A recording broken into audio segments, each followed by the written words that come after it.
ဝရိနဲ့ဆိုရင်တို့တို့တွဲစကူနဲ့ဆိုရင်တော့ဒီလိုမျိုးတွဲပါနော်ကျွန်တော်တို့ဒီမှာစကူနဲ့ဆွဲရလို့ရှိတယ်ဝရိနဲ့ဆော်ရလို့ရှိတယ်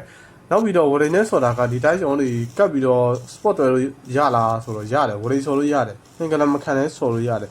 ဒါပေမဲ့သူကဆောင်းနေတယ်အဆောင်းပြတော့ကျွန်တော်တို့တန်ရှင်းချင်းထိမဲ့ညာနေတယ်ကွာဟော်လို့ကအပားဆိုရင်ပိုးတော့ဆိုတယ်အခုလိုမျိုးလေးခံပြီးဆော်တာပို့ပြီးတော့ရုပ်ကြည့်လို့ရတယ်သူကဝရိဆော်ရတဲ့မျက်နှာများသွားတော့ကွာနော်သူကဆောင်းနေလို့ရှိရင်ဒီတိုင်းလေးကျွန်တော်တို့taste ဆော်ဆိုရင်နဲတယ်ကွာဆော်တဲ့နေရာနဲတော့တိတ်ပြီးတော့ရုပ်ကြည့်မှုမရှိရပါဘူးဒီကတော့စကူဇွဲလေးပါဒီကတော့ C ကိုတောက်တာပါ C channel လေးပါနော် C channel ကိုစကူဇွဲလေးလောက်တာC channel ကဝရိဆော်လို့မရဘူးလားဆိုတော့ရတယ်ဒီကားမြန်ဒီကားတော့ပါတယ်ဟိုတန်လိုမျိုးတော့ဝရိဆော်လို့မကောင်းဘူးဒီကားလေးရတယ်သူ့ဆေးတဲ့စိတ်သားဆိုတော့အဲ့လိုမျိုးဒါကြောင့်ဒီကောင် C channel ကအဓိကသူကအကောလုံးစကူဆွဲဖို့တော့ပဲအကောလုံးတုံးတာပါအဓိကထုတ်တာလားစကူဆွဲတော့ပါ